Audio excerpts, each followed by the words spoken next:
You know where to find me, any place, anytime, cowboy. Sir, this is a time, this is a place. If you want to run your mouth, we can be two consenting adults. We can finish it here. Okay, that's fine. Perfect. You want to do it now? I'd love to do it right now. Well, stand your butt up then. You stand your butt up. Oh, hold on. Big guy. Oh, stop it. Wait until you see this, a sitting U.S. Senator practically starting a fight right in a Senate hearing and then saying he has zero regrets. At this moment, Rand Paul rolls the tape, and what gets exposed next is something the media won't fully show you. Watch this. It's the standard practice of this committee for the chairman to ask nominees the following question. Do you agree without reservation to comply with any request or summons to appear or testify before any duly constituted committee of Congress if you're confirmed? I do. We'll now proceed to 7 minutes of questioning.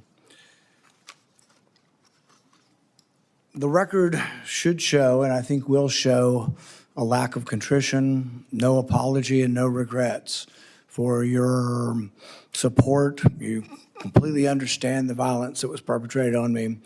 You're unrepentant. The only thing you quibble about is whether I met you somehow when you were in the House. I don't think we ever met when you were in the House. And this idea that the only thing you're upset about is not that you were for violence. What you're upset about is that I called you a liar because you said it to my face. So it's really more about this machismo that you have. When in Oklahoma, the media asked you about the refugee welfare programs, the programs you voted to continue funding, it was this whole idea that you were going to transfer it because you were uncomfortable, your anger, low impulse control, causes you to then go after and decide that you're going to go after me as well. And so you say you completely understood that I was assaulted from behind, had 6 ribs broken and part of my lung removed, and that was just fine. That's something that you, I guess, approve of as far as resolution of political problems. When I talked to you privately on the phone, there was no apology. You just said, well, we can let our political difference, go by. And you said a few minutes ago, we can just set it aside. Well, political differences we can, but when you say that you agree with a felon, a Trump-hating felon who attacked me, somehow you think I'm just going to set that aside? Oh, it's no big deal. I lay in pain for 2 months, had 6 ribs broken, 3 of them separated, grinding upon bone for months, had part of my lung removed, and you think that's great and to be extolled. I mean, the sheer lack of any kind of self-awareness that you're going to be leading thousands of men and women who will have the use of force, and there's been great questions in our country about how that will be used, and you think a violent attack is just fine. So I guess my first question is, do you think that justifying that kind of violence sets a good example for the men and women of ICE and Border Patrol? Mr. Chairman, first of all, I didn't know the extent of your damage. When the phone call was made, I made it to you and I tried to talk to you. You didn't engage at all. In fact, you said, get your paperwork in. It's got to be at 3 days in between. You offered no apology. Sir? And you offer no apology today and no regrets. Haven't heard the word apologize, haven't heard the word regret, haven't heard I misspoke and it was heated and I made a mistake. Haven't heard any of those words. Sir, actually it wasn't heated, and I'm not apologizing for pointing out your character. Good. So you're jolly well fine, and you want the American public and the people up here to vote, that may or may not vote for you, to know that you supported the felonious, violent attack on me from behind. I did not say I supported it. I said I understood it. There's a difference. Oh, so that means you really didn't approve of it, just completely understand it. What do you think most people would interpret completely understand to be? Support for or a condemnation of the violence? Sir, as I said, we can have our differences. It's not going to keep me from doing my job as Secretary of Homeland Security. I'm going to secure Kentucky and take care of Kentucky as much as I am Oklahoma. If this were a one-off, it would be one thing. If you just disliked me so much that you approved of violence against me, people could just write it off. Well, maybe they hate each other. But really, there's a pattern of this. Let's go ahead and roll the tape. You know where to find me, any place, anytime, cowboy. Sir, this is a time, this is a place. If you want to run your mouth, we can be two consenting adults. We can finish it here. Okay, that's fine. Perfect. You want to do it now? I'd love to do it right now. Well, stand your butt up then. You stand your butt up. Oh, hold on. Big guy. Oh, stop it. Is that your solution every Hold on. No, sit down. Sorry, Eric, Sit down. Look at you. You know, you're a United States Senator. Sit down. Active. Oh, okay. Sit down, please. All right. Can I respond, Mr. Hold Chairman? it. Hold it. If he got up too, would you have gone at it right there in the hearing room? I would have probably jumped over the dais at that point. You have to be called out on it. If not, this guy continues to get away with this stuff. And it's just, it's silly, it's stupid, but every now and then you need to get punched in the face. Well, go back to the 1800s and 1700s. They used to have canings. And duels. And they used to have And duels. Yeah. Right. And there was a way that men used to settle their differences. I ignored him 4 times prior to that. And people say, yes, you're supposed to ignore it. Well, I'm not a very good Christian. I try to be a good Christian. And I know people say you're supposed to turn the other cheek. I prefer the David method. But we need to move from an almost And by the fight. way, I'm not afraid of biting. I will bite. Biting? I'll bite 100%. Yeah. I'm in a fight. I'm going to bite. I'll do anything. I mean, I'm not above it. And I don't care where I bite, by the way. It just is going to be a bite. In hindsight, any regrets? No, I really don't. So no regrets. In fact, even after your anger had cooled, you were still bragging that if he'd only been brave enough to stand up, you'd have jumped over the dais and taught him a lesson, because that's how men should settle their differences. Do you think fighting as a resolution for political differences is a good example for the men and women of ICE and Border Patrol?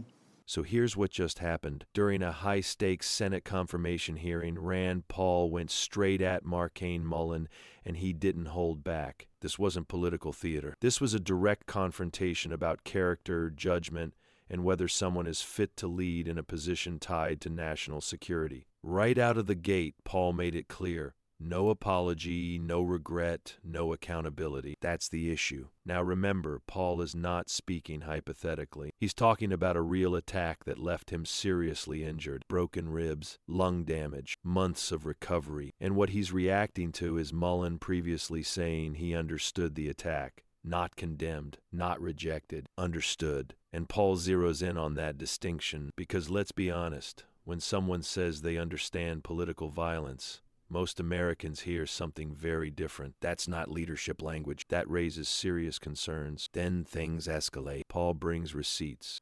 He rolls footage of Mullin in past confrontations, challenging someone to a physical fight during a Senate hearing, telling someone to stand your butt up, saying he'd jump over a desk, even going as far as saying sometimes people need to be punched in the face. That is not out of context. That's on record. And when asked if he regrets it, he says no. That right there is the turning point in this hearing.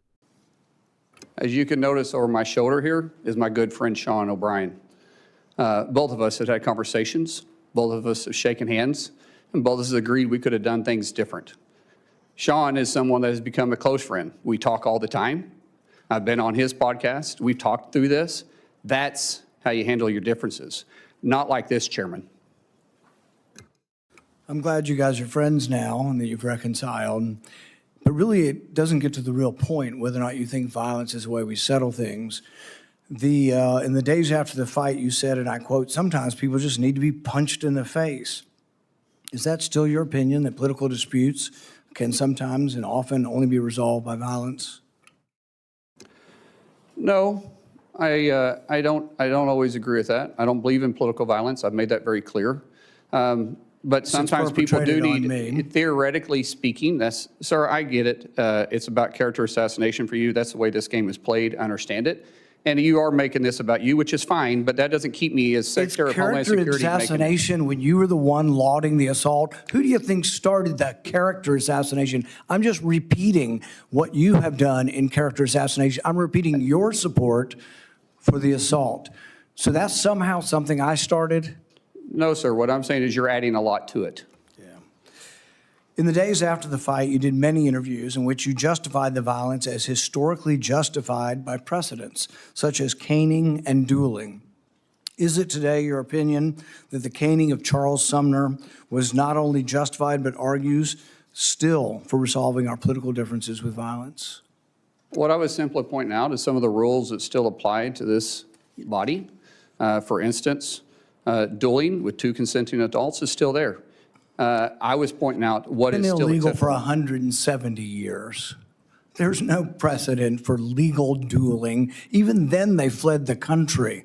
Do you realize that the man that beat Charles Sumner with a cane, he beat him till he was unconscious? You know why no senators intervened? Because his friend held a gun on the other senators, and he kept beating him until he crushed his skull. That's what you're insinuating as the president of the Senate, and that's what you live by. That is a very, very dangerous sentiment.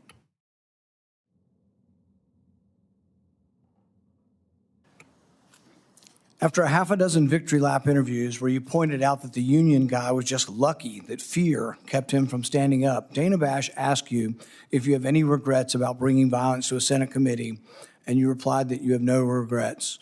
Today you've said you have no regrets about being happy, being completely understanding why I was attacked from behind. You had no regrets about, instigating a brawl in a Senate committee hearing. Are those still your opinions? Mr. Chairman, you're going to have your opinion. I'm going to have mine.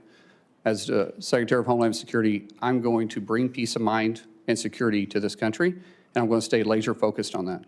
Now, this isn't just about one comment, it's about a pattern, a mindset, a question of whether someone believes force has a place in resolving political disagreements. Mullin tries to defend himself. He says he's reconciled with people, that he's moved on, that this is all being blown out of proportion, but Paul doesn't let it go, and frankly, he shouldn't, because this is about more than a personal dispute. This is about leadership over agencies like ICE and Border Patrol, men and women who are entrusted with serious authority. If you're going to lead in that space, your words matter. Your judgment matters. Your restraint matters. And here's the bigger picture. We are living in a time where political tensions are already high. The last thing this country needs from anyone in power is even a hint that violence is acceptable, understandable, or justified. That's not strength, that's instability. Now, to be fair, Mullin did say he doesn't support political violence, but when your past statements say otherwise, or at least blur the line, you're going to be held accountable. That's how this works, and that's exactly what we saw here. A real confrontation, no filters, no soft questions. Just a direct challenge on character and leadership. This is one of those moments you don't just ignore, because it tells you everything about how people think under pressure. The question is simple. Do you want leaders who escalate or leaders who stay disciplined when it matters most? Let me know your thoughts in the comments. And if you want more breakdowns like this, real clips, real analysis, no spin, make sure you like this video, subscribe, and turn on notifications so you don't miss what's coming next.